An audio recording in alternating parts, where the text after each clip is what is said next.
तो आज से हम नई पुस्तक शुरू करने वाले हैं। उपदेशामृत ईशोपनिषद की तरह ही छोटी है। ईशोपनिषद में 18 मंत्र थे, इसमें केवल 11 मंत्र हैं और इसमें कुछ व्यवहारिक शिक्षाएं भी हैं और भक्ति संबंधित मार्गदर्शन भी है।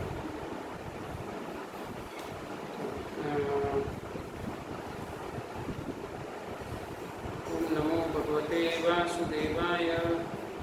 बोलिए ओम नमो भगवते वासुदेवाय।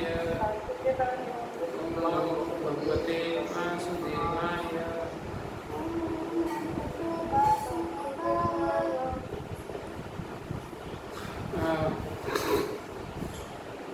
इसके अधिकांश जो मंत्र हैं वो गाए जा सकते हैं और मेरे पीछे दोहरा सकते हैं, या अधिकांश लोगों को यह मालूम भी होगा, याद भी होंगे ये श्लोक। तो पहला जो श्लोक है वो इस प्रकार है।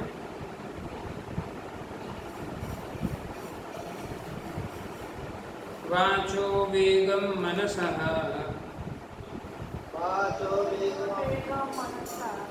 क्रोध वेगम जीवा वेगम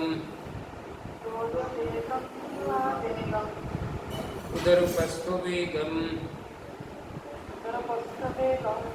एतान् वेगान् यो विषहेत धीर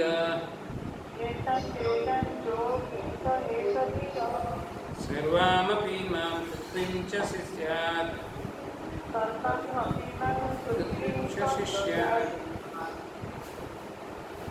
तो इसका अनुवाद इस प्रकार है। वह गंभीर व्यक्ति जो वाणी के वेग को, मन की मांगों को, क्रोध की क्रियाओं को तथा जीव, उदर एवं जननेन्द्रिय के वेगों को सहन कर सकता है, वह सारे संसार में शिष्य बनाने के लिए योग्य है।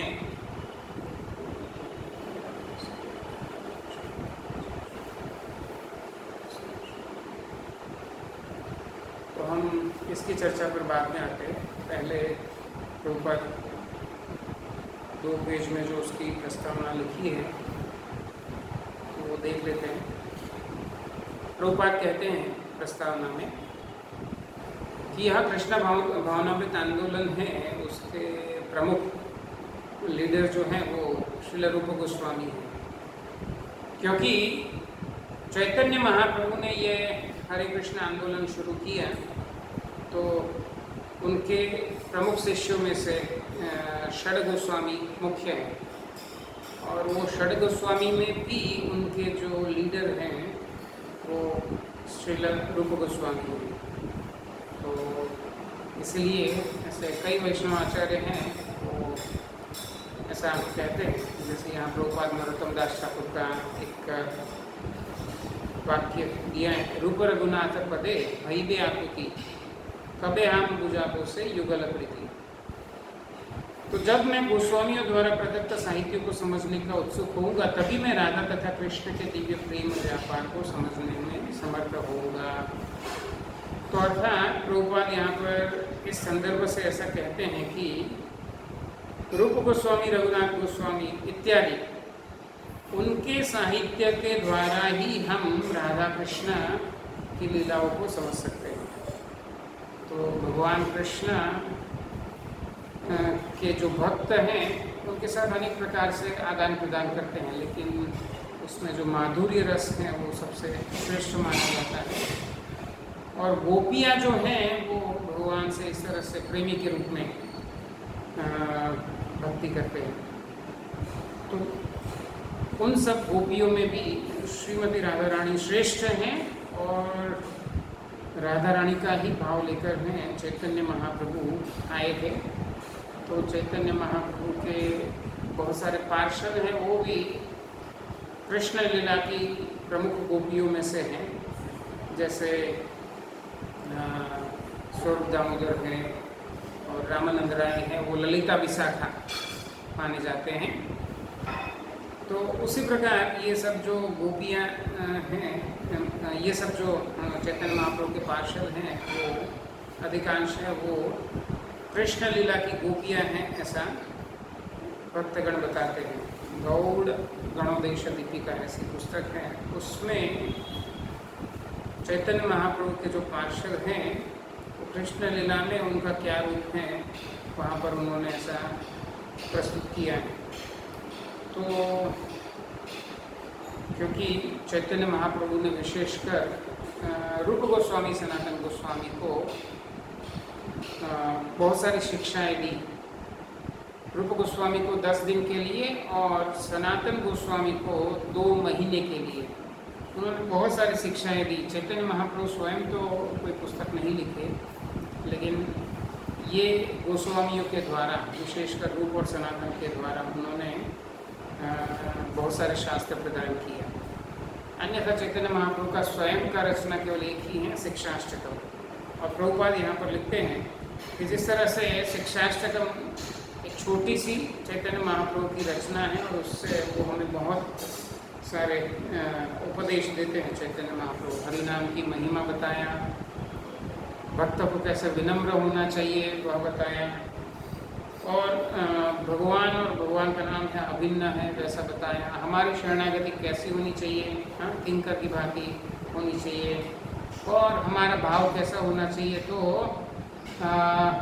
भगवान का नाम लेते हुए हमें रोमांच होना चाहिए, हमारा कंठ है वो गदगद हो जाना चाहिए, गला रूंध जाना चाहिए। इस तरह से चैतन्य महाप्रभु बताते हैं। और अंत में चैतन्य महाप्रभु यहाँ तक कि बताते हैं कि कृष्ण है वो हमारे स्वामी हैं, और स्वामी और सेवक का क्या संबंध होता है या क्या कर्तव्य होता है। तो सेवक जो है उसका तो कर्तव्य है कि वो अपने स्वामी की सेवा करे, लेकिन स्वामी हैं वो क्योंकि स्वामी हैं और इसीलिए पूर्ण रूप से स्वतंत्र है। तो चैतन्य महाप्रभु कहते हैं कि हे कृष्ण, चाहे आप मुझे लात मारो या फिर गले लगाओ, आप हमारे स्वामी हैं, आप हमारे प्राणनाथ हैं। तो इस तरह से वो प्रेम की पराकाष्ठा भी चैतन्य महाप्रभु के 8 श्लोकों में हमें बताएं। तो उसी प्रकार यहाँ पर रूप गोस्वामी जो हैं वो 11 मंत्र है, उसमें बहुत सारी अद्भुत शिक्षाएं, एक एक श्लोक में एक एक अद्भुत शिक्षा, और अंत में वो मतलब भक्तों की श्रेणियाँ कनिष्ठ मध्यम उत्तम, और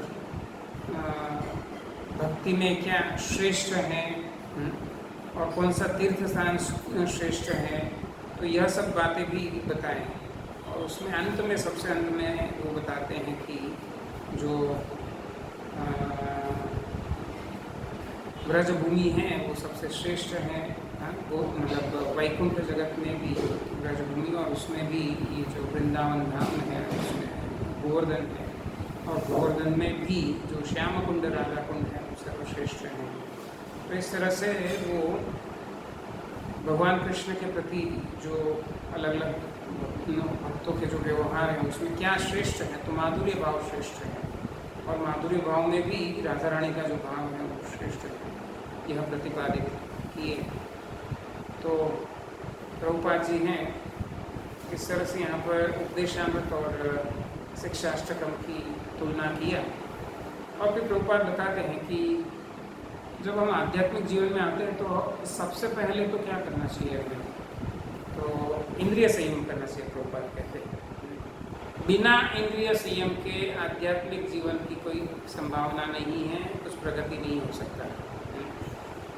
तो चाहे कोई भी संप्रदाय से जुड़े, या कोई भी साधन करे भगवत प्राप्ति के लिए, सभी साधन में ये इंद्रिय निग्रह ये आवश्यक माध्यम है।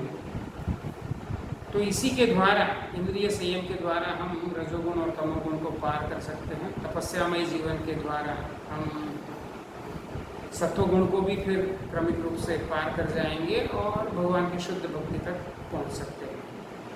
और प्रभुपाद कहते हैं कि ये सबके जो एटीट्यूड पर निर्भर करता है, सबकी मनोवृत्ति क्या है। अगर हमारी मनोवृत्ति है या हमारा स्वाभाविक आकर्षण है कृष्ण, हाँ, तब तो हम ये इंद्रिय निग्रह है वो बड़े स्वाभाविक तरीके से छोड़ सकते हैं। लेकिन अगर हमारा ऐसा आकर्षण नहीं है कृष्ण के प्रति और हमारा आकर्षण इंद्रिय भोगों के प्रति है, तब तो हमारा कृष्ण भक्ति है वो केवल दिखावा बनकर रह जाएगा। तो प्रभुपाद कहते हैं जो भक्त हैं वो गोस्वामी होते हैं, उनको गोस्वामी कहा जाता है। प्रभुपाद कहते हैं कि मंदिर में वृंदावन के सभी मंदिरों के जो पुजारी इत्यादि होते हैं तो उनको गोस्वामी कहकर संबोधित किया जाता है। क्यों? क्योंकि उन्होंने अपनी इंद्रियों को वश में किया है। अर्थात कृष्ण भक्त को भी चाहिए कि वो इंद्रिय निग्रह का अभ्यास करे। हाँ, तो ऐसा नहीं कि भगवान कृष्ण तो गोपियों के साथ रासलीला करते थे तो हम भी वैसा करेंगे, ऐसा नहीं होता। तो हमें ये षड गोस्वामी का अनुसरण करते हुए इंद्रिय निग्रह से शुरुआत करनी चाहिए। और यही शिक्षा के साथ श्रील रूप गोस्वामी हैं अपना उपदेशामृत है वो शुरू करते हैं। तो प्रभुपाद कहते हैं कि ये जो उपदेशामृत है उसकी अधिकांश शिक्षाएं हैं वो विशेषकर हैं नए भक्तों के लिए, क्योंकि ये उपदेशामृत है उसको जब कोई पालन करेगा तब तो फिर वो नवीन भक्त नहीं रहेगा, वो उन्नत हो जाएगा। तो बहुत सारी ऐसी व्यवहारिक शिक्षाएं यहाँ पर हैं। तो ये जो हमारा पहला मंत्र वाचो वेगम मनसा क्रोध वेगम जीवा वेगम उदरोपस्थ वेगम एतान वेगान यो विषहित धीरा सर्वामभिमाम पृथ्वी शिष्या। तो यहाँ रूप गोस्वामी हैं वो 6 प्रकार के वेगों की बात करते हैं। यहाँ पर ये संस्कृत में लिखा है। हमें यही शिक्षाएं हैं भक्ति विनोद ठाकुर या नरोत्तम दास ठाकुर हैं उनके भजनों में भी सरल बंगाली में मिल जाएगी। तो कौन से 6 वेगों की बात, ऐसे ये ना केवल हम ये मंत्र हैं वो याद करना चाहिए, अभी तो इसके शिक्षाओं को भी याद करना चाहिए, क्योंकि ये सब व्यवहार में हम जब लाएंगे तभी हम उन्नत हो सकते हैं। तो बिल्कुल बेसिक बात है। देखो भगवद गीता में भगवान अनेकों जगह ऐसे चरित्र के विषय में लक्षणों का वर्णन किया। उन्होंने ब्रह्मभूत का लक्षणों का वर्णन किया, स्थित प्रज्ञ के लक्षण का वर्णन किया, गुणातीत के लक्षण का वर्णन किया, भक्त के लक्षण का वर्णन किया, योगी के गुणों का वर्णन किया, कर्मयोगी के गुणों का वर्णन किया, बुद्धि योगी के गुणों का वर्णन किया, इस प्रकार से ज्ञानी के गुणों का वर्णन भी किया। तो ऐसे बहुत सारे श्लोकों में भगवान ने ऐसे चरित्र को कैसे उत्तम बनाए उसकी शिक्षा दिया है। मतलब हम योग में, चाहे वो कर्म योग, ज्ञान योग, ध्यान योग, भक्ति योग या अन्य किसी भी साधन से भगवान को प्राप्त करना चाहते हैं तो वहाँ भगवान है बहुत सारे गुणों का वर्णन किया कि हमें ये गुणों का अर्जन करना होगा। तो वही सब गुणों का यहाँ पर संकलन किया हुआ है और उसको अच्छे से ऑर्गेनाइज किया हुआ है। तो यहाँ 6 वेगों की बात है। तो 6 वेग हैं, वो कौन कौन से हैं? तो वाणी, वाणी मतलब बोलना। फिर जीवा, जीवा मतलब खाना। फिर उदर, उदर का अर्थ है खाना। जीवा है उसका काम है खाना, लेकिन जीवा है वो विशेषकर रस के लिए, स्वाद के लिए काम करती है, और उदर का काम है खाना। तो देखो ये तो 3 लाइन एक ही लाइन में हो गए। वाणी, जीवा, उदर और एक और बताए उपस्थ। उपस्थ मतलब जननी इंद्रिय। तो ये 4 हैं वो एक ही लाइन में हो गए। तो इस तरह से हम स्मरण रख सकते हैं। 2 और बातों का वर्णन किया यहाँ पर। तो एक मनसा और क्रोध वेग, मन और क्रोध। तो ये मन और क्रोध को भी हम इस प्रकार से बार बार हम, यह शब्द हैं वो ऐसे कोई अनजान या नए शब्द नहीं है। तो इस तरह से हम 6 चीज़ें वो याद रख सकते हैं श्लोक के द्वारा। अगर श्लोक अगर याद कर लिए तो और भी अच्छा है। वाचो वेगम, मनसा क्रोध वेगम, जीवा वेगम, उदरोपस्था। हाँ, तो ये पहली 2 लाइन है, उसी में ये 6 का लिस्ट आ गया। फिर बताया एतान वेगान यो विषहेत धीरा, तो जो इसके वेगों को सहन कर सकता है, मतलब वश में कर सकता है। तो सर्वाम अपि मां पृथ्वीं शिष्या, तो सारी पृथ्वी पर हैं वो अनेकों शिष्यों को बना सकता है। मतलब जिसके पास ऐसा चरित्र है जिसने ये 6 वेगों को नियंत्रित किया है, तो अपने आप उसका चरित्र है ऐसा आकर्षक हो जाएगा कि लोग उनसे प्रभावित होंगे, उनके पास आएंगे, उनका आश्रय लेंगे। सो हमें अपने बहुत सारे अनुयायी इकट्ठा करने के लिए नहीं, लेकिन कृष्ण ऐसा चाहते हैं कि हम ये सब गुणों को अर्जित करें। इसीलिए भगवान ने गीता में इतने सारे गुणों का वर्णन किया है। तो इसलिए हमें ये गुणों को अर्जित करना चाहिए। तो प्रभुपाद हैं ये 6 गुणों का वर्णन करते हैं, और उससे भी पहले वो एक और महत्वपूर्ण चर्चा करते हैं, लेकिन बहुत लंबा तात्पर्य है। तो आधे तात्पर्य के बाद में इन्हीं श्लोकों का भक्ति सिद्धांत महाराज ने किस प्रकार से व्याख्या किया है वो वर्णन किया है। तो आज तो मैं पूरा तो नहीं कर पाऊँगा, तो हम प्रभुपाद ने जो अपना तात्पर्य लिखा है, हाँ, तो वो बड़ा सरल है, वो आज हम उसकी चर्चा करेंगे। और प्रभुपाद ने जो भक्ति सिद्धांत महाराज के तात्पर्य को यहाँ पर संदर्भ दिया है, तो उसकी चर्चा है वो अगली क्लास में करेंगे। तो प्रभुपाद है इस प्रकार से शुरुआत करते हैं कि श्रीमद् भागवतम में 6ठे स्कंद में एक बहुत ही महत्वपूर्ण चर्चा है, और ये चर्चा का भूमिका क्या है। तो 5वें स्कंद में बहुत सारे नरकों का वर्णन आया है। तो परीक्षित महाराज है, इसीलिए 6ठे स्कंद की शुरुआत में सुखदेव गोस्वामी को पूछते हैं कि ये सब जो यातनाएं हैं उससे मुक्ति का उपाय क्या है। तो सुखदेव गोस्वामी हैं बताते हैं प्रायश्चित करना चाहिए। तो वहाँ पर प्रभुपाद ऐसे तात्पर्य में बताएं कि जानबूझकर सुखदेव गोस्वामी हैं अपने शिष्य की परीक्षा लेने के लिए ऐसा जवाब दिया, क्योंकि प्रायश्चित तो नरक में जो यातनाएं भुगतनी पड़ती हैं उसका परमानेंट सॉल्यूशन नहीं होता। क्यों?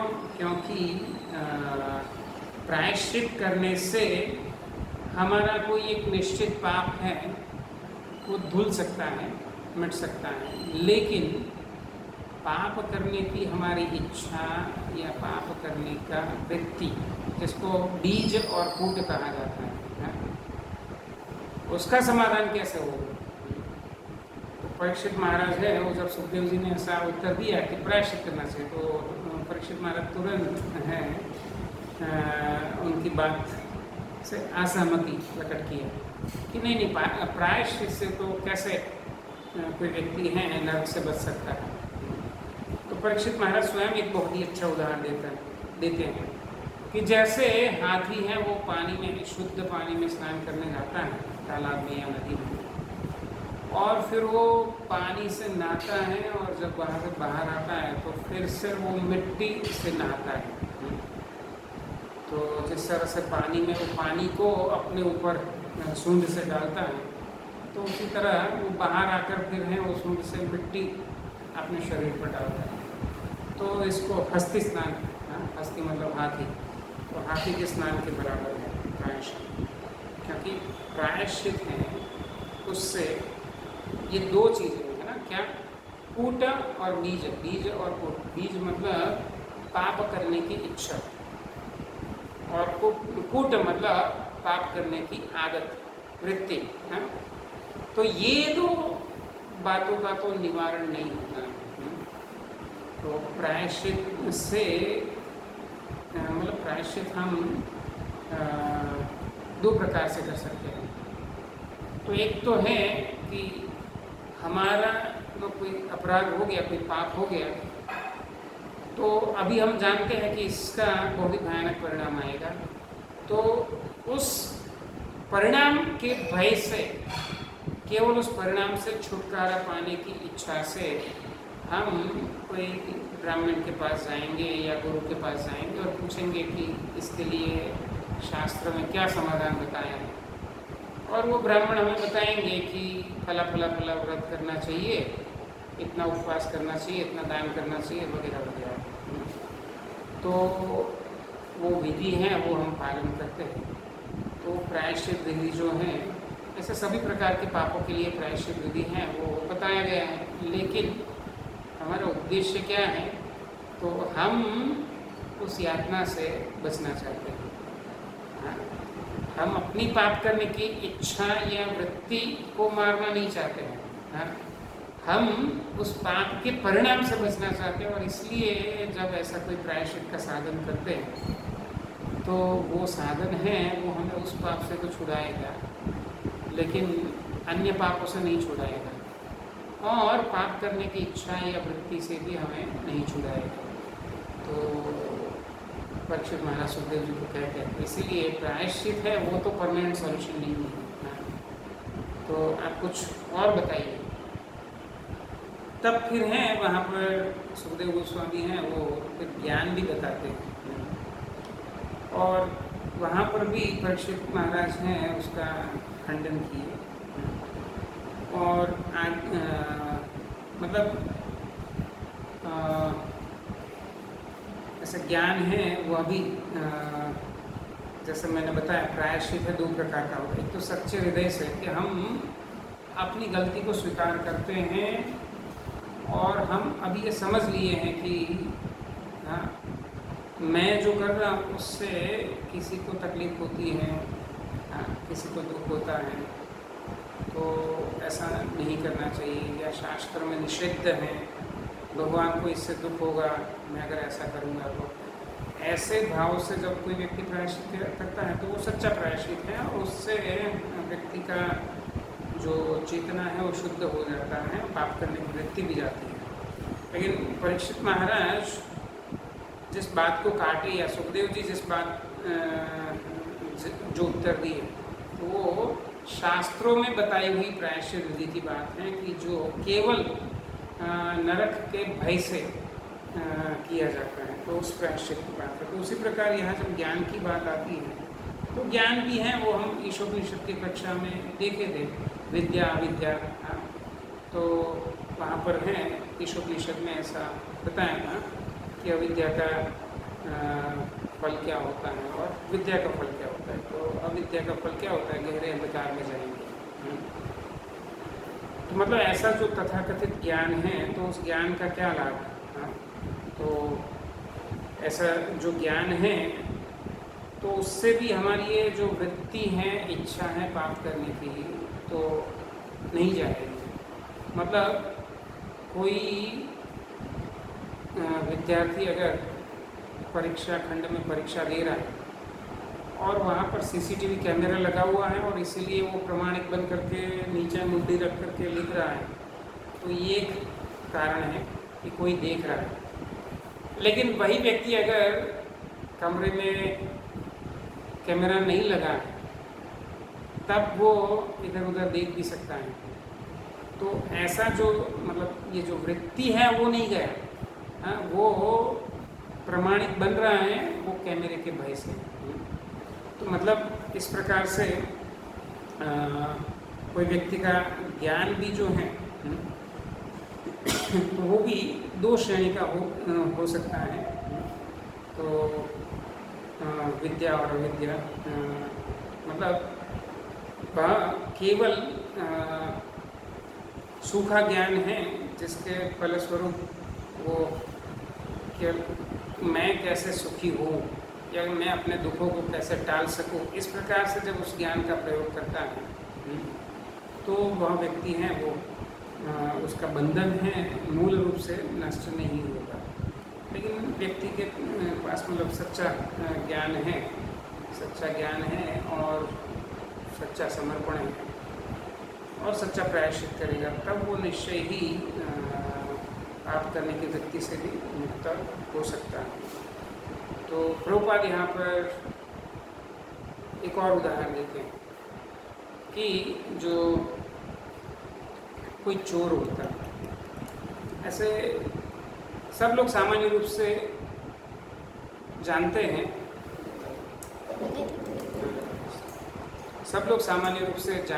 कि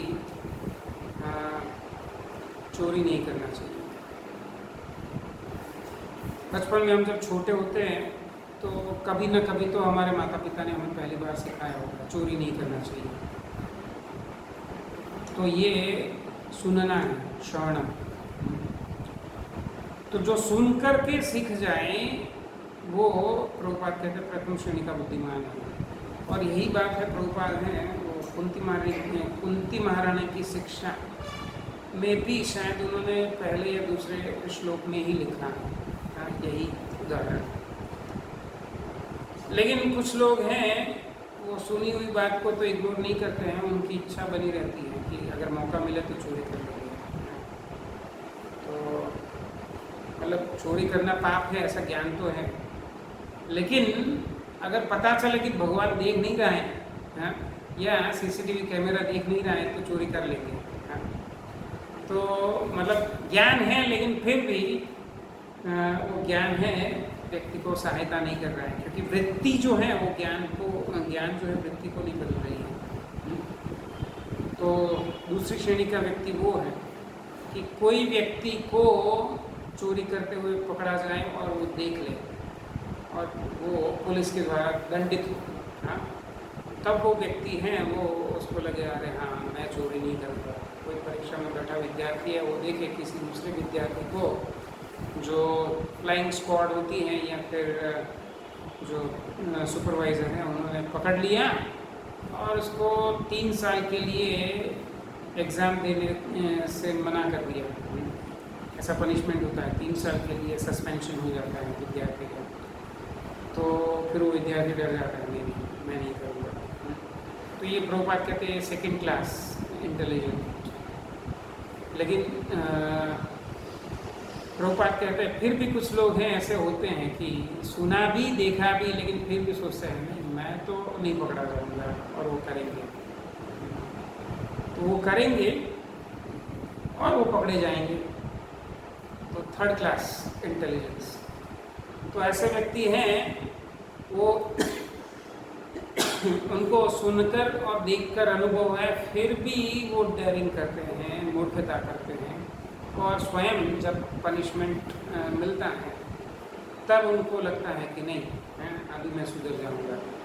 लेकिन ऐसे लास्ट क्लास या फोर्थ क्लास व्यक्ति कौन है? तो जो चोरी करता है और पुलिस की मार खाता है, जेल में जाता है, जेल में जाना है वो एक प्रकार का प्रायश्चित भी है, और फिर जब जेल में से बाहर आएगा तो फिर से वो चोरी करेगा। तो इस तरह से व्यक्ति का जो वृत्ति है उसको बदलना बहुत ही कठिन है। हम इस प्रकार से कहते हैं ना कि स्वभाव बदलना कठिन है, या वृत्ति स्वभाव, एक और शब्द है प्रकृति। तो प्रकृति है वो व्यक्ति की प्रकृति बदलना बहुत ही मुश्किल है। तो उसको कैसे बदला जाए?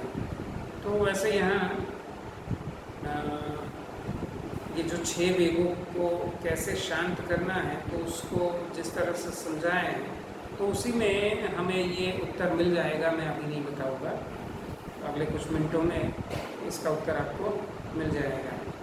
तो हमें ये 6 वेगों को नियंत्रित करने का प्रयास करना चाहिए, और यही है तपस्या।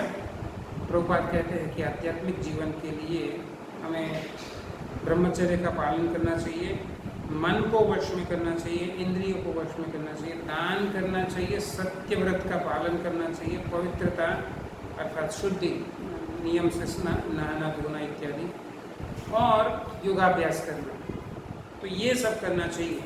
और प्रभुपाद कहते हैं कि जब कोई व्यक्ति है वो अगर नियमित रूप से नहाता है तो बहुत सारी बीमारियों से दूर रहता है, तो ये बाह्य शुद्धि की बात है। तो उसी तरह आंतरिक शुद्धि के लिए ये करना चाहिए क्या? ब्रह्मचर्य, मनोनिग्रह, इंद्रिय निग्रह, दान, सत्य, शौच और योगाभ्यास। तो ये सब करने से धीरे धीरे हमारा अंतर भी शुद्ध होता है। लेकिन फिर प्रभुपाद है तो शॉर्टकट बताते हैं, अगर कोई भाग्यशाली है तो उसको शुद्ध भक्त का संग प्राप्त होगा, और ये जो क्रमिक साधन है उससे वो पार करके तेजी से आगे बढ़ सकता है। और कृष्ण भावनामृत में अर्थात भक्ति में तो यह तपस्या है वो बड़ी सरल होती है। हमें केवल 4 नियम का पालन करना है, तप, शौचम नहीं, 4 विधि और 4 निषेध। तो 4 विधियां हैं, तप, शौचम, दया, सत्यम। श्रीमद् भागवतम में ये बताया, सुत गोस्वामी ने बताया। तप, शौचम, दया, सत्यम, ये धर्म के 4 आधार हैं। धर्म के 4 मुख्य आधार हैं, तपश्चर्या, पवित्रता, दया और सत्य। और अधर्म के 4 मुख्य आधार क्या है या निषिद्ध क्या है जो आध्यात्मिक जीवन में आगे बढ़ना चाहते हैं उनके लिए? तो द्यूतम पानम स्त्रिय सूना, ऐसा सुत गोस्वामी बताए। क्या? द्यूतम मतलब जुआ नहीं खेलना चाहिए, पानम नशा नहीं करना चाहिए, स्त्रिय व्यभिचार नहीं करना चाहिए, और सूना मतलब मांसाहार नहीं करना चाहिए। तो ये 4 चीज़ें क्या है मालूम है? सुत गोस्वामी हैं वो बताते हैं कि जब कली ने महाराज परीक्षित का आश्रय लिया तब महाराज परीक्षित ने कली पर दया करके उसको रहने के लिए जो 4 स्थान दिए वह यह 4 चीज़ें हैं, द्यूतम पानम स्त्रिय सूना। तो देखो ये अब तक मैं आपको 3 बड़े लिस्ट बता चुका हूँ। 6 वेग, वो वाणी, जीवा, उदर, उपस्थ, मन और क्रोध, ये 6 वेग। और धर्म के 4 आधार, तप, शौचम, दया, सत्यम। और अधर्म के 4 आधार अथवा तो 4 महापाप, तो द्यूतम पानम स्त्रिय सूना। तो ये हमें याद रखना चाहिए। ये 4 चीज़ें हैं, बस इतनी ही हमारी तपस्या है। 4 निषिद्ध जो हैं उससे हमें दूर रहना चाहिए, परहेज रखना चाहिए। तो इसका अनुसरण है वो भक्तों के संग में रहते हुए बड़ी सरलता से किया जा सकता है, और इस तरह से हम बहुत ही आसानी से आध्यात्मिक प्रगति कर सकते हैं। और ये जो 6 वेगों की बात है उसको भी हम बहुत आसानी से जीत सकते हैं। वो प्रभुपाद है वो आगे समझाएंगे।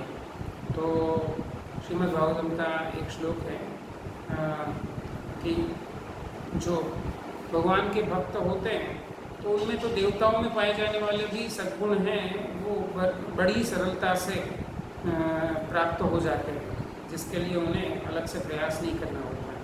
मगर ये जो 6 वेग हैं, शायद इंद्र, चंद्र जैसे बड़े बड़े देवता हैं उनके चरित्र में दाग मिल जाएगा पुराणों में, लेकिन भगवान के भक्त के चरित्र में ऐसे दाग नहीं होते। तो बहुत जैसे क्रोध को वश में करना, वाणी को वश में करना, या इंद्रिय जननेन्द्रिय को वश में करना। तो इंद्र है वो गौतम ऋषि की पत्नी अहल्या माता है, उनको उनके ऊपर कुदृष्टि डाला। और चंद्र जो है उसने गुरु बृहस्पति जो है उनकी पत्नी तारा के ऊपर कुदृष्टि डाला था। तो ऐसे देवताओं के भी चरित्र में हमें दाग मिलेंगे, लेकिन भगवान के भक्त के चरित्र में ऐसे दाग नहीं होते, क्योंकि भगवान के भक्त हैं इस पर बड़ी सरलता से विजय पा सकते हैं। तो ये जो 6 वेद हैं उसके ऊपर प्रभुपाद के जो तात्पर्य हैं उसको संक्षिप्त में बताऊंगा।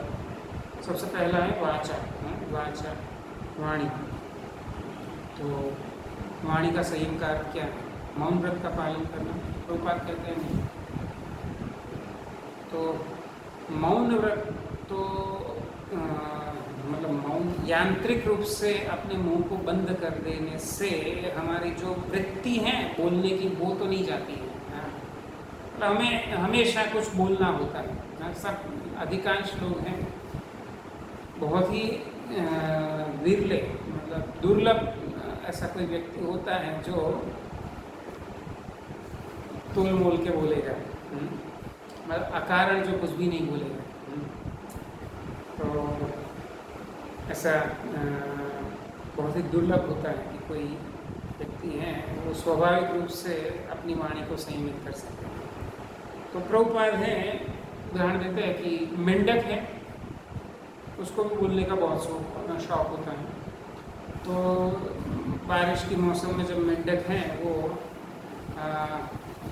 मादा मेंढक को आकर्षित करने के लिए ट्र ट्र करता है, तो वो सांप को आमंत्रित करता है, मतलब अपनी मृत्यु को आमंत्रित करता है। ऐसा प्रभुपाद यहाँ उदाहरण दिए। तो इसी प्रकार कोई व्यक्ति है वो अकारण बोल बोल करता है, तो उसका परिणाम क्या होगा कि वो अपनी मृत्यु को आमंत्रित करेगा। ये तो निश्चय है कि किसी न किसी दिन को तो हमें यह शरीर को छोड़कर जाना है। लेकिन जब हम यह शरीर छोड़ेंगे तो हमारे सामने कौन होंगे? कृष्ण होंगे या यमदूत होंगे? तो वो हमारे हाथ में है। अगर हम पूरा जीवन बक किए हैं तो निश्चय ही यमदूत के रूप में मृत्यु सामने आएगी। और अगर हम पूरा जीवन है और कृष्ण का नाम गुण लीला किया है, कृष्ण का नाम का जप किया है, कीर्तन किया है और कृष्ण के रूप लीला इत्यादि का गुणगान किया, तो जब हम यह शरीर छोड़ेंगे तो हम कृष्ण को देखेंगे। तो इसीलिए वास्तविक वाणी का संयम यह है कि हमें भगवान से संबंधित बात ही करनी चाहिए। तो हमारे यहाँ तो ऐसा नहीं है कि श्रीमद् भागवतम की तरह केवल और केवल भक्ति की बातें और कोई विषय ही नहीं है। नहीं, बहुत सारे विषय हैं।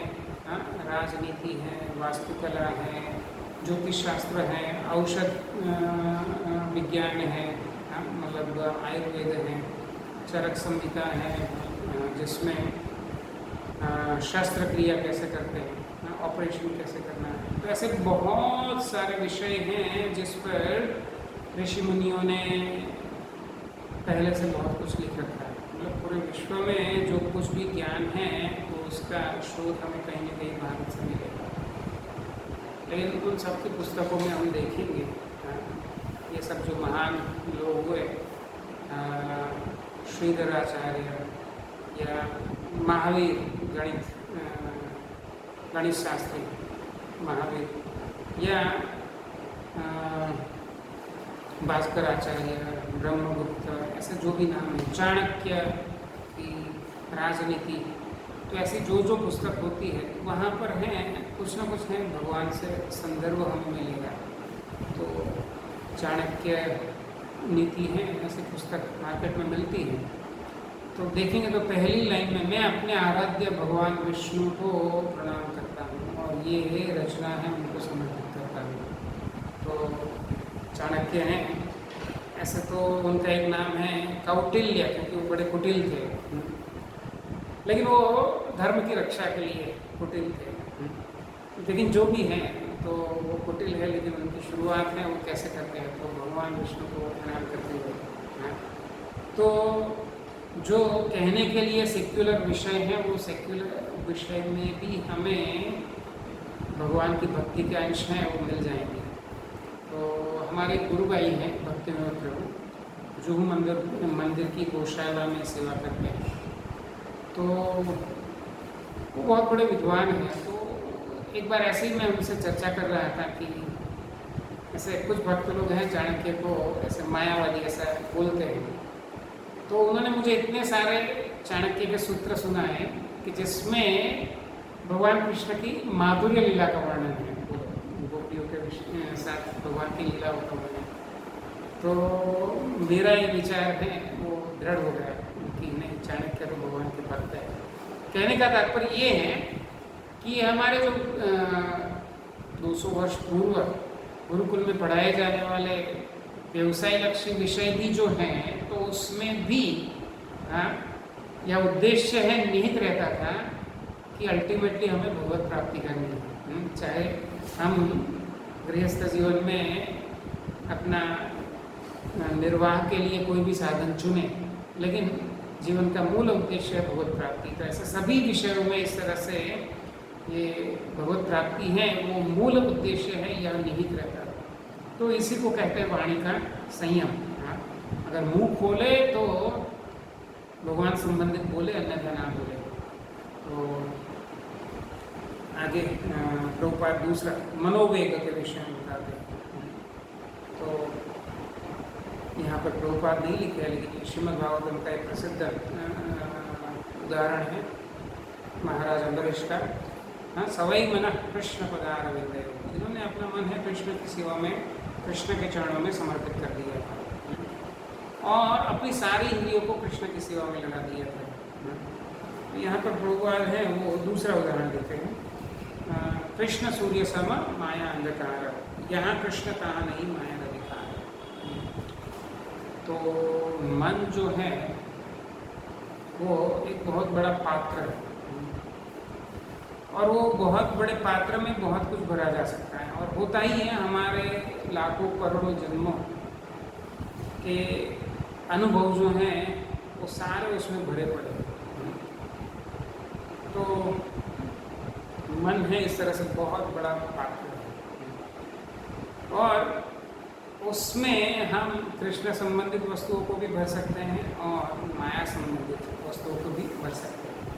तो ये चैतन्य चरितामृत का जो मंत्र है, पंक्ति है, वो क्या कहती है? कृष्ण सूर्य के समान है और माया है वो अंधकार के समान है। दोनों कभी एक साथ हो ही नहीं सकते। हालांकि अंधकार का शोध भी सूर्य होगा, मतलब जहाँ पर सूर्य के प्रकाश के रास्ते में कोई पदार्थ आ जाए, कोई वस्तु आ जाए, तो उसकी दूसरी ओर है परछाई बनती है, अंधकार बनता है। तो इस तरह से परछाई या अंधकार का स्रोत भी सूर्य ही है। तो उसी प्रकार माया का स्रोत या आधार भी भगवान कृष्ण ही है। लेकिन जैसे सूर्य और परछाई हैं वो एक साथ नहीं हो सकती है, तो उसी प्रकार भगवान कृष्ण और माया एक साथ नहीं हो सकती। तो प्रभुपाद यहाँ एक छोटे से उदाहरण से विषय समाप्त किए क्या कि कैसे हम अपने मन को वश में कर सकते हैं। तो सूर्य और अंधेरा साथ में नहीं होता, कृष्ण और माया साथ में नहीं होते। तो अभी आप निश्चय कर लीजिए आपको अपने मन में क्या भरना है। मन है बड़ा पात्र है और उस पात्र में क्या भरना है। तो उस पात्र में हम कृष्ण को भर सकते हैं, कृष्ण संबंधित वस्तुओं को भर सकते हैं, कृष्ण कथा भर सकते हैं, कृष्ण के भक्तों के चरित्रों को हम भर सकते हैं। तो इस तरह से अगर अपने मन को भरेंगे कुछ पॉजिटिव वस्तुओं से, तो हमारा जो मन है प्रश्न हो जाएगा। तो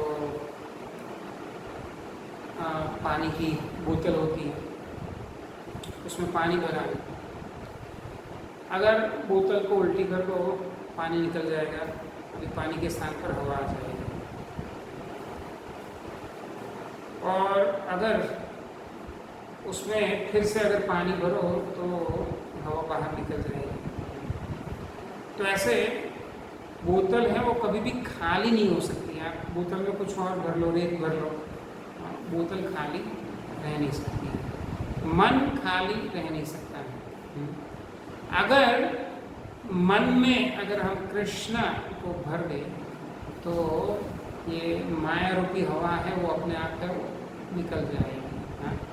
मतलब हम जब बोतल में पानी डालते हैं तो हवा को निकालने के लिए हमें अलग से कोई प्रयास नहीं करना पड़ता है, वो अपने आप ही साथ में निकल जाती है।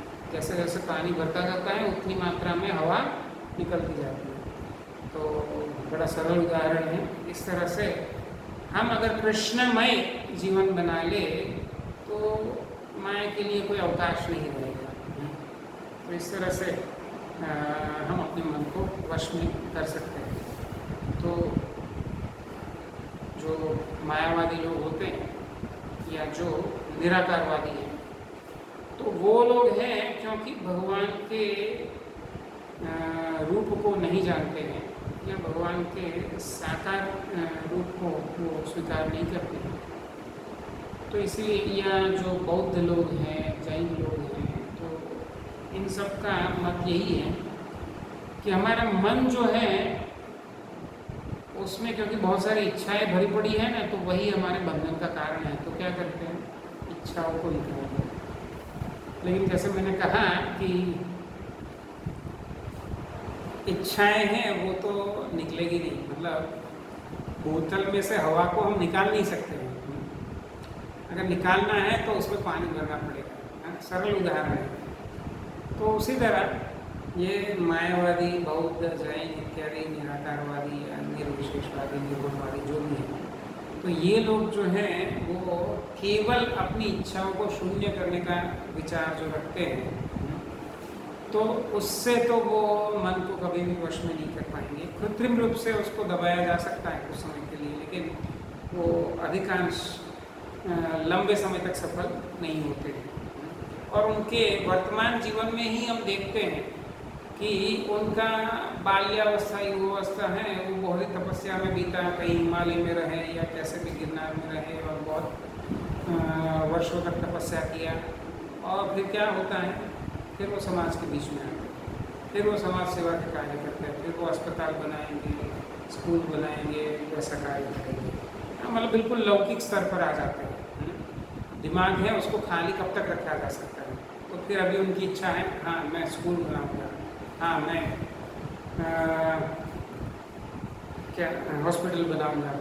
तो इस तरह से वो पूरा जीवन उन्होंने प्रयास किया, लेकिन फिर भी आखिर में क्या हुआ, इच्छाएं हैं वो फिर से वापस आ गई। तो अंत में जब उनकी मृत्यु आएगी तो अभी उनका मन है वो इच्छाओं से भरा पड़ा है, और इसीलिए वो फिर से उनको जन्म लेना पड़ेगा, मुक्त नहीं होंगे। तो ये समस्या है।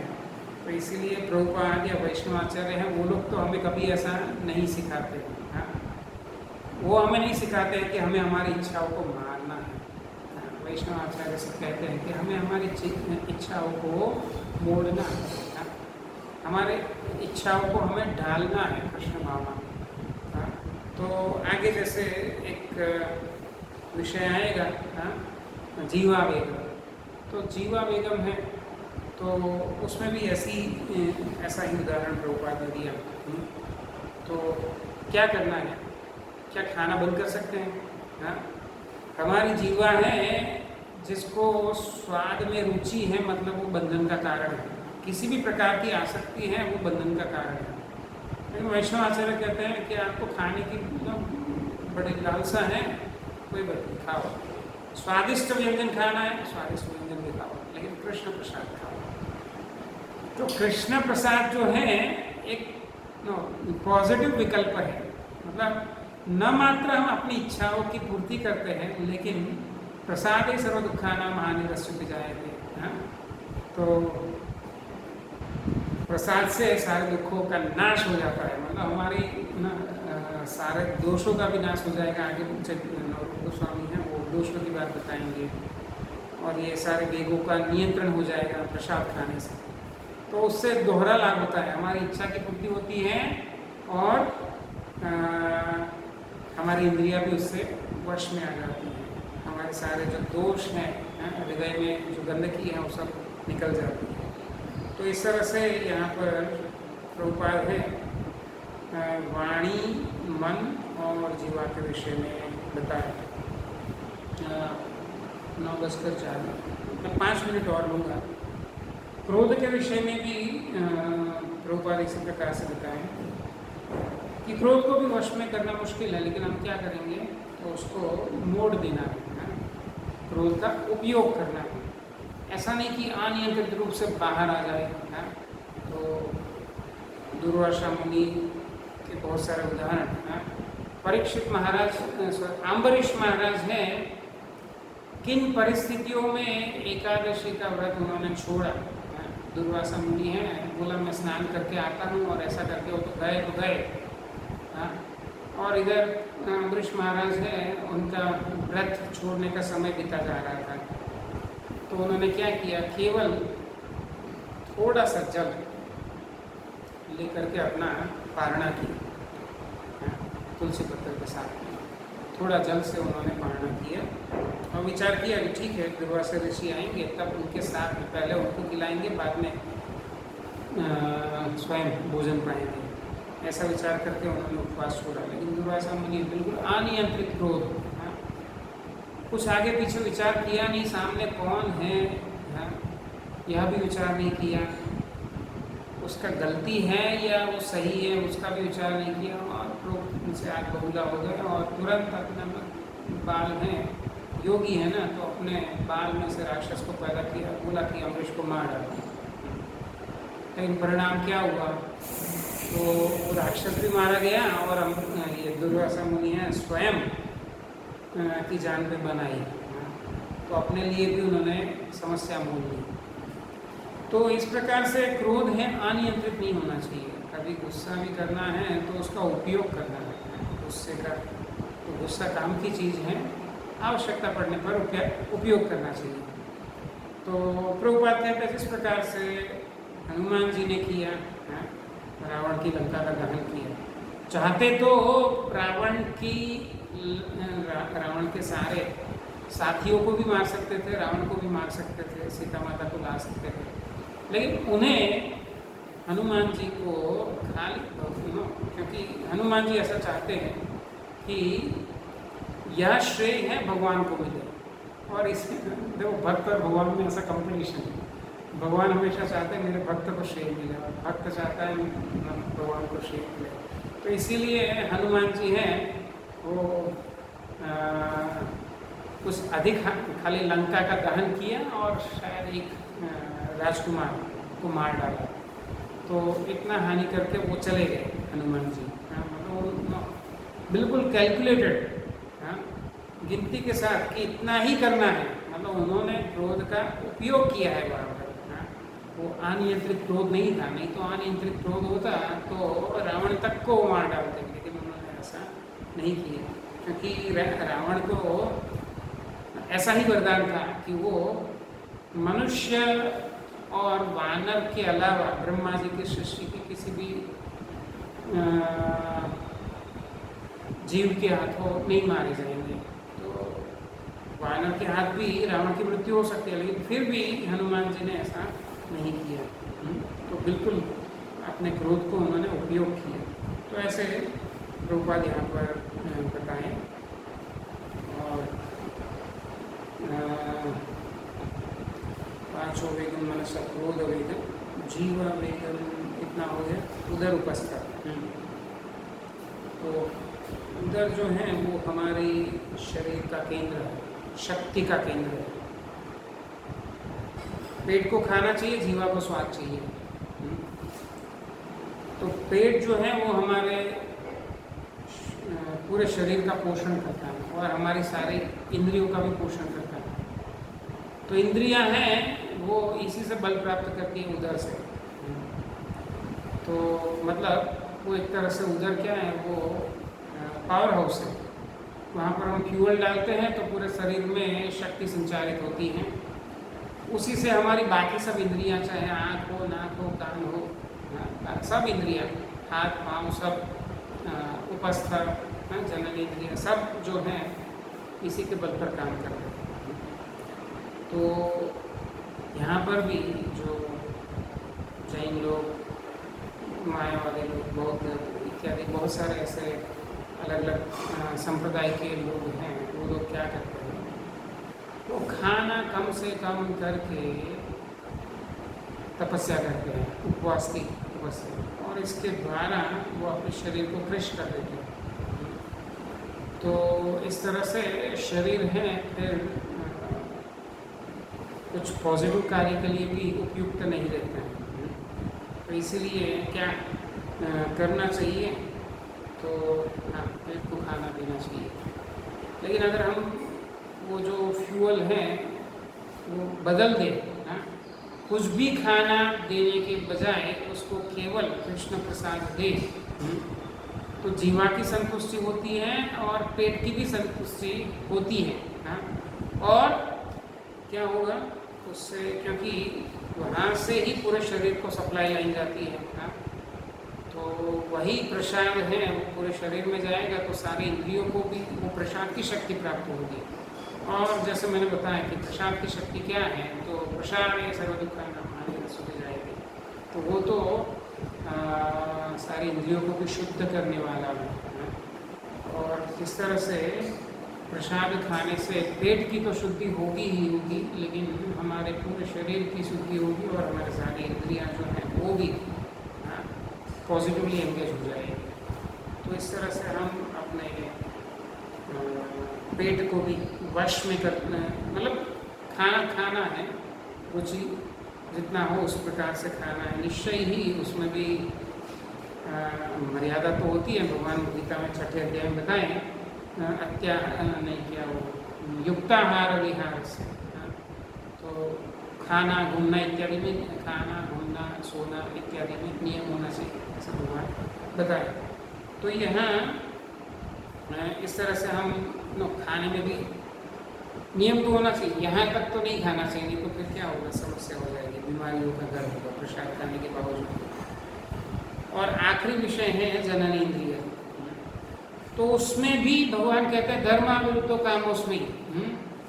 तो काम को गाली नहीं दिया है भगवान, हाँ काम की निंदा भी किए हैं कि जही शत्रु महाबाहो दुरासदम, हाँ तो ये काम है, बहुत बड़ा शत्रु है, ऐसा भगवान है बताएं। लेकिन एक तरफ तो उसकी प्रशंसा भी की है, क्या धर्म अविरुद्ध काम, उसमें जो धर्म के अनुकूल है ऐसा काम है, भगवान कहते हैं। तो काम है मतलब वो भी 2 प्रकार का होता है, धर्म के अनुकूल और धर्म के विपरीत। तो ये हम मर्यादा यहाँ पर सीमित समय के कारण मैं इसके डिटेल में नहीं जाऊँगा, लेकिन जो विवाह के अंतर्गत स्त्री पुरुष का संबंध है और संतान प्राप्ति के उद्देश्य से जो किया जाता है, तो ऐसा जो काम है या ये जननेन्द्रिय का जो वेग है, तो वो इस तरह से हमें भक्ति में अग्रसर करता है, हमें प्रगति की ओर ले जाता है। तो इस तरह से हम जननेन्द्रिय के वेग को भी संयमित कर सकते हैं। अगर किसी को जैसे स्त्री संग की या स्त्री को पुरुष के संग की इच्छा है तो क्या करना चाहिए, तो माता पिता के द्वारा योग्य पात्र खोज करके विवाह करना चाहिए और धर्म के अनुसार मार्गदर्शन में संतान उत्पत्ति करनी चाहिए। तो ऐसा करने से, और उद्देश्य क्या है, संतान उत्पत्ति का उद्देश्य भी है कि कोई जीव है उसको हम इस संसार में लाएंगे और उसको हम प्रशिक्षित करेंगे भगवान की भक्ति में। और हाँ, गौण उद्देश्य ये है कि वो हमारे बुढ़ापे का सहारा बनेगा, हाँ, लेकिन मूल उद्देश्य ये है कि हम उसको प्रशिक्षित करेंगे भगवान की भक्ति में, सेवा। तो इस तरह से 6 विषय में प्रभुपाद ने जो यहाँ पर अपना निजी अभिप्राय प्रस्तुत किया वो यहाँ समाप्त हुआ। आगे फिर वो भक्ति सिद्धांत महाराज के विषय तात्पर्यों के विषय में बताते हैं, तो उसकी चर्चा हम अगली बार में करेंगे। आज थोड़ा अधिक समय ले लिया, किसी को इस विषय में कुछ प्रश्न या मंतव्य है तो बताइए।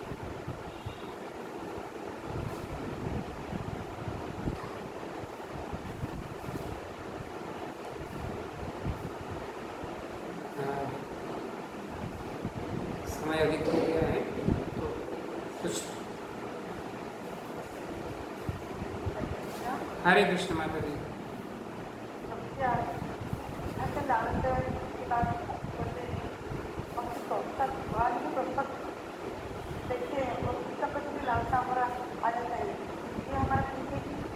किसके प्रति लालसा? भगवान की प्रसाद, हाँ, भगवान की प्रसाद देखते हैं हाँ हाँ हाँ हाँ, भगवान के प्रसाद के प्रति आसक्ति है तो उससे हाँ, तो आचार्य लोग ऐसा सिखाते हैं कि प्रसाद ग्रहण करते समय हमारी चेतना भी है वो सही होनी चाहिए। हाँ, वो हम क्या प्रार्थना तो बोल लेते हैं, शरीर विद्या जल जड़ इंद्रियता है कल जो पहले विशेष ऐसा। हाँ, लेकिन जरा ध्यान से पढ़िए तो शरीर अविद्या जाल, शरीर है वो अविद्या से भरा पड़ा है। जड़ इंद्रियता है कल, तो इंद्रियां हैं वो बड़ी बलवान हैं और तार मध्य जीवा आती है, तो उसमें सबसे जो प्रथम है हाँ, वो जीवा है और लोगों में सुदूरमती, और उसको बहुत आकर्षण होता है स्वादिष्ट व्यंजनों से। हाँ, ताके जेटा कठिन संसार है, तो उसको जीवा को वश में करना बड़ा कठिन है, और जीवा को अगर वश में कर लिया तो बाकी की इंद्रियां हैं वो अपने आप वश में हो जाएगी। हाँ, तो कृष्णा बड़ो दयामय, भगवान बड़े दयालु हैं। हाँ, स्व प्रसाद न दिलो भाई, तो उन्होंने हमारी जीवा को ही शुद्ध करने के लिए अपना प्रसाद हमें कृपा करके दिया है। तो इस चेतना में अगर हम प्रसाद को ग्रहण करेंगे तो हमें रिजल्ट जल्दी से मिलेगा। हाँ, हमारी शुद्धि जल्दी से होगी। अगर हमारी प्रसाद की प्रार्थना भी बोलते हैं तो उद्देश्य यही है कि हमारी चेतना, प्रसाद खाते से हमारी चेतना है वो सही रहे। तो हमारी चेतना सही रहेगी तो हमें भौतिक आसक्ति नहीं होगी प्रसाद के प्रति। ठीक है, परिणाम क्या होगा प्रसाद खाने से? अगर सही चेतना में प्रसाद खाया तो कृष्णा बड़ौदा में कई बार जो है स्व प्रसाद दिलो भाई सही अन्नामृत पाओ राधा कृष्ण गुण गाओ। तो अगर सही चेतना में कृष्ण प्रसाद प्राप्त किया तो उसका परिणाम क्या हुआ? राधा कृष्ण गुण गाओ, हम भगवान के गुणगान में लगेंगे, मतलब हमारा भक्ति है वो बढ़ेगा। ठीक है, हरे कृष्ण हरे कृष्ण। जब हम बटर खाएंगे तो अच्छा लगता है, हम आखा तो बटर तो भी खा लेंगे रमजान को। तो मैं तो प्रभुपाद लीलामृत पढ़ा और मुझे यही बात समझ में आई कि प्रसाद में संयम नहीं करना चाहिए। हाँ, प्रभुपाद तो हजारों शिष्यों के स्वामी हैं और फिर भी वो अपने उदाहरण से ऐसा नहीं सिखाए कि भाई ना कम खाओ, जो स्वादिष्ट ना हो ऐसी चीज़ें खाओ, वो ऐसा नहीं, कभी भी उन्होंने ऐसा प्रदर्शित नहीं किया। वो तो अच्छा प्रसाद खाते थे। हाँ, मिठाइयाँ खाते थे और फरसाण भी खाते थे। हाँ, प्रभुपाद स्वयं है संडे फिस्ट कार्यक्रम में 16 आइटम बनाना चाहिए ऐसा वो आग्रह रखते थे। हम तो प्रभुपाद जी के अनुयायी हैं। हम जगन्नाथ जी के भक्त हैं। जगन्नाथ जी हैं, कितना खाते हैं दिन में? हमसे अधिक आप जानते हैं, आप उड़िया है तो ठीक है। हरे कृष्ण। हाँ, तो जगन्नाथ जी का अनुकरण नहीं करना है। हाँ, प्रभुपाद जी का अनुकरण कर सकते हैं। तो प्रभुपाद है वो प्रसाद को खाते थे और भक्तों को भी वो खिलाते थे, बड़े प्रेम से खिलाते थे, जबरदस्ती भी खिलाते थे। तो मतलब प्रभुपाद जी हमारे परम गुरु के द्वारा प्रमाणित है, उन्हीं के द्वारा अनुमोदित है, तो आपत्ति नहीं है। ठीक है, हरे कृष्ण। श्रील प्रभुपाद की जय, श्री उपदेशामृत की जय, वैष्णव भक्त वृंद की जय। पंचाकल्पतरुभ्यश्च कृपा सिन्धुभ्येव च पतितानां पावनेभ्यो वैष्णवेभ्यो नमः। हरे कृष्ण हरे कृष्ण।